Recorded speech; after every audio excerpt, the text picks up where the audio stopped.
رحمان علی بھی کتنا بے وقوف ہے۔ تحریر محترم جاوید چودھری صاحب۔ نوجوان نے کہا، آپ جن نوجوانوں کو لیپ ٹاپ دے رہے ہیں یہ ایک دن آپ کی کرسی پر بیٹھیں گے۔ یہ سن کر وزیر اعظم اپنی کرسی سے اٹھے، نوجوان کو گلے لگایا اور اسے لا کر اپنی کرسی پر بٹھا دیا۔ یوں نوجوان کی آرزو پوری ہو گئی۔ میڈیا نے یہ کلپ چینلز پر دکھایا، اخبارات میں خبر چھپ گئی، نوجوان سوشل میڈیا پر وائرل ہو گیا۔ حکومت کی مارکیٹنگ ٹیم نے فوری طور پر نوجوان کی آرزو اور وزیر اعظم کی دریا دلی کو سرکاری اشتہار بنا دیا، اور یہ اشتہار آج کل ہر ٹیلی ویژن چینل پر دن میں 30 مرتبہ دکھایا جاتا ہے۔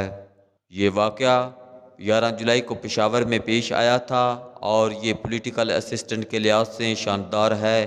نوجوان نے جذبات کے آندھے پن میں اپنی امکانہ خواہش کا اظہار کر دیا اور وزیر اعظم نے مارکیٹنگ کی شاندار اور سستی اپرچونٹی کیچ کر کے واہ واہ کرا لی۔ مگر سوال یہ ہے، کیا یہ نوجوان یا اس بیک گراؤنڈ کا کوئی دوسرا نوجوان واقعی پاکستان کا وزیر اعظم بن سکتا ہے؟ ہرگز ہرگز نہیں۔ وزارت عظمیٰ تو دور، یہ نوجوان رحمان علی اس ملک میں مشیر یا وزیر بھی نہیں بن سکتا۔ کیوں؟ کیونکہ ملک میں اس وقت 4 بڑی سیاسی جماعتیں ہیں: پاکستان پیپلز پارٹی، پاکستان مسلم لیگ نون، پاکستان تحریک انصاف اور JUIF۔ سوال یہ ہے، کیا یہ نوجوان یا اس جیسے نوجوان چاروں جماعتوں کے قائد بن سکتے ہیں؟ اور کیا یہ جماعتیں انہیں وزیر، مشیر، وزیر اعظم اور صدر بنا سکتی ہیں؟ جی نہیں۔ حقیقت تو یہ ہے، یہ جماعتیں گدیاں، جاگیریں اور بادشاہتیں ہیں۔ ان پر صرف زرداری، شریف اور مولانا اور ان کی آل اولاد بیٹھے گی۔ یہ وراثت میں اگلی نسل کو منتقل ہوں گی، اور ان کی اگلی نسل خواہ کتنی ہی نالائق، غوطہ فہم اور کرپٹ کیوں نہ ہو، پارٹی بھی بہرحال ان کی ہے اور اقتدار بھی۔ حتیٰ کہ ان پارٹیوں میں جاوید ہاشمی، چودھری نثار اور خواجہ آصف کی بھی کوئی گنجائش نہیں۔ خواجہ آصف میاں شہباز شریف اور حمدہ شہباز سے ذہنی اور اعصابی لحاظ سے کہیں بہتر ہیں۔ یہ 2 نسلوں سے سیاستدان بھی ہیں۔ ان کے والد خواجہ صفدر نے قیام پاکستان سے پہلے سیاست شروع کی تھی، اور یہ 1962 میں اس وقت کے مغربی پاکستان کے اپوزیشن لیڈر تھے، جب شریف فیملی کا بزنس اور سیاست دونوں میں نام تک نہیں تھا۔ خواجہ صفدر سینیٹر بھی رہے اور ضیاء الحق کی مجلس شورا قومی اسمبلی کے اسپیکر بھی اور قائم مقام صدر بھی۔ خواجہ آصف ان کے صاحبزادے ہیں، اور یہ 1991 سے وزیر اعلیٰ اور وزیر اعظم کی خواہش میں ہاتھ باندھ کر شریف فیملی کے پیچھے کھڑے ہیں، مگر آج تک انہیں وہ کرسی نصیب نہیں ہوئی جن کے بارے میں نوجوان رحمان علی کا دعویٰ تھا۔ کل ہم میں سے کوئی آپ کی کرسی پر بیٹھے گا؟ چودھری نثار اور جاوید ہاشمی خواہش کی گٹھڑی اٹھا اٹھا کر تھک گئے، لہذا یہ لائن سے نکل کر اور جا کر بیٹھ گئے۔ خواجہ سعد رفیق، اعجاز صادق اور شاہد خاقان عباسی کے ساتھ بھی یہی ہو رہا ہے۔ ایک لیول کے بعد ان کی گنجائش بھی ختم ہو جاتی ہے۔ نون لیگ نے 2017 میں شاہد خاقان عباسی کو وزیر اعظم بنایا، لیکن ان کی وجہ ان کا پروفائل نہیں تھا، مجبوری۔ عباسی صاحب کا کوئی گروپ نہیں تھا، یہ پہاڑی ہیں اور اکیلے ہیں، لہذا پارٹی اور خاندان کو ان سے کوئی خطرہ نہیں۔ میاں نواز شریف نے انہیں شروع میں 45 دن کے لیے کرسی پیش کی۔ اس دوران میاں شہباز شریف نے قومی اسمبلی کا الیکشن لڑ کر وفاق میں آنا تھا، اور عباسی صاحب نے وزارت عظمیٰ کی کرسی گرم کر کے ان کے حوالے کر دینی تھی، لیکن پھر خاندان کو محسوس ہوا شہباز شریف کے بعد پنجاب کا کیا بنے گا، فوج حمدہ شہباز کو قبول نہیں کرے گی، اور دوسری طرف خواجہ سعد رفیق بھی امیدوار ہیں، لہذا شاہد خاقان عباسی کا داؤ لگ گیا۔ یہ 10 ماہ وزیر اعظم رہے اور انہوں نے اس دوران اپنی ورکنگ سے بیوروکریسی اور فوج دونوں کے دل میں جگہ بنا لی۔ جنرل باجوہ اور تمام فیڈرل سیکرٹری آج بھی ان کی تعریف کرتے ہیں۔ یہ تمام فائلیں نپٹائے بغیر گھر نہیں جاتے تھے، 4 گھنٹے کی میٹنگ لیتے تھے لیکن آخر میں فیصلہ کر کے اٹھتے تھے۔ پروٹوکول اور نمود و نمائش کے بھی خلاف تھے اور ان کی یہ خوبیاں پارٹی میں ان کی خامیاں ثابت ہوئیں، لہٰذا یہ اب آپ کو کسی جگہ دکھائی نہیں دے رہے۔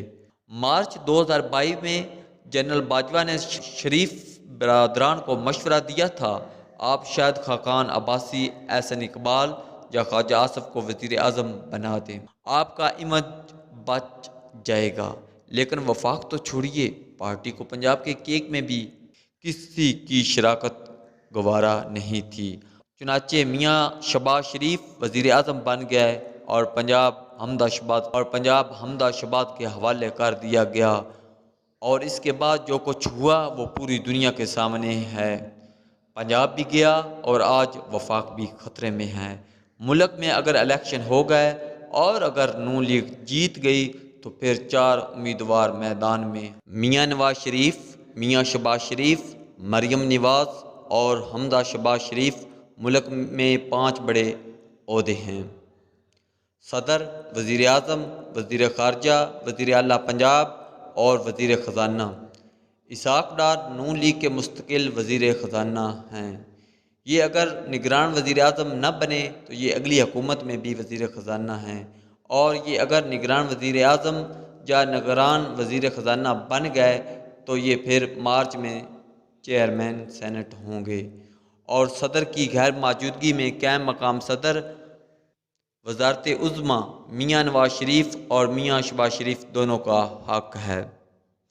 اگر بڑے حقدار کا فیصلہ نہ ہوا تو میاں نواز شریف صدر اور شہباز شریف وزیر اعظم ہوں گے، اور اگر میاں نواز شریف وزیر اعظم بن گئے تو میاں شہباز شریف وزیر اعلیٰ پنجاب ہوں گے، اور حمد آشباد اور مریم نواز وفاق میں آ جائیں گے۔ مریم نواز وزیر خارجہ ہوں گی اور حمد آشباد تجارت اور صنعتی پیداوار یا پھر آئل اینڈ گیس اور واٹر اینڈ پاور کی وزارت پسند کریں گے۔ لہٰذا رحمان علی تو دور، پارٹی کے 30 سال پرانے لیڈر بھی کرسی کے نزدیک نہیں پہنچ سکیں گے۔ پاکستان پیپلز پارٹی میں بھی یہی صورتحال ہے۔ گو پارٹی نے 2008 میں یوسف رضا گیلانی کو وزیر اعظم بنایا، مگر اس کی 3 وجوہات تھیں۔ اول، آصف علی زرداری صدر بننا چاہتے تھے، یہ وزارت عظمیٰ کی مصروفیت میں اپنا وقت ضائع نہیں کرنا چاہتے تھے۔ دوم، بلاول بھٹو کی عمر اس وقت 20 سال تھی، یہ وزارت عظمیٰ کے لیے مقررہ حد سے چھوٹے تھے، اور سوم، پارٹی کی باغ دوڑ آصف علی زرداری کے ہاتھ میں تازہ آئی تھی، اور یہ تکڑے دڑوں کو ناراض کرنے کا رسک نہیں لے سکتے تھے، چنانچہ انہوں نے سندھ سید قائم علی شاہ اور وفاق یوسف رضا گیلانی کے حوالے کر دیا، لیکن حکومت بہرحال زرداری صاحب کے پاس ہی رہی۔ بلاول بھٹو زرداری اب سمجھدار ہو چکے ہیں، چنانچہ پارٹی کی طرف سے اب یہ ہی وزارت عظمیٰ کے امیدوار ہیں۔ آصفہ بھٹو بھی ماشاءاللہ ٹرینڈ ہو رہی ہے، یہ بھی 5-6 سال میں ملک اور پارٹی کی قیادت کے قابل ہو جائے گی۔ مولانا فضل الرحمان تیسری خاندانی جماعت کے سربراہ ہیں، یہ 43 برس سے پارٹی کے صدر ہیں۔ یہ ماضی میں کشمیر کمیٹی کے سربراہ ہوتے تھے، کیوں کہ وہاں کام کم تھا اور وسائل بہت زیادہ، لہٰذا مولانا خوش تھے۔ سیاست کے حالات تبدیل ہو چکے ہیں، چنانچہ مولانا اب صدر بننا چاہتے ہیں۔ ان کے سمدھی حاجی غلام علی اس وقت کے پی میں گورنر اور صاحبزادے اسد الرحمان کمیونیکیشن کے وزیر ہیں۔ اس سے قبل 2009 میں پیپلز پارٹی کے دور حکومت میں مولانا کے بھائی عطا الرحمان ٹورزم کے وفاقی وزیر رہے، لہٰذا وزارتیں ہوں یا مشاورتیں، یہ صرف اور صرف مولانا کے خاندان کا حق ہے۔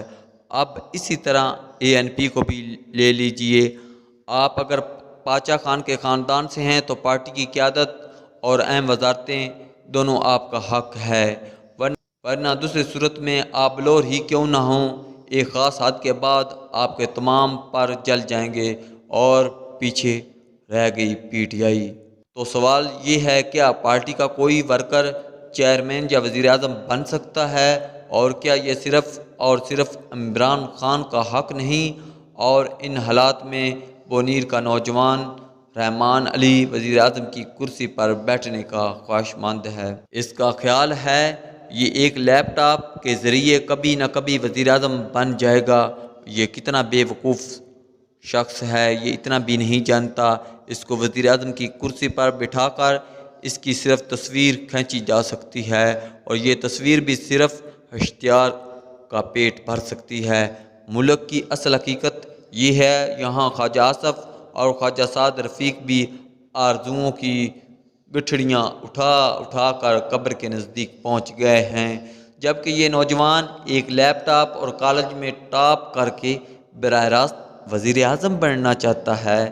کاش یہ نوجوان یہ جان لے، یہ پارٹیاں سیاسی جماعتیں نہیں ہیں، یہ فیکٹریاں اور جگیریں ہیں، اور جگیروں اور فیکٹریوں کو لیڈرز نہیں چاہیے ہوتے، مزدور اور غلام چاہیے ہوتے ہیں۔ آپ اگر یقین نہ آئے تو آپ کسی بھی پارٹی کا پروفائل اٹھا کر دیکھ لیں، آپ کو اس میں دانشور، پروفیسر، سائنسدان اور یونیورسٹی ٹاپر نہیں ملیں گے۔ کیوں نہیں ملیں گے؟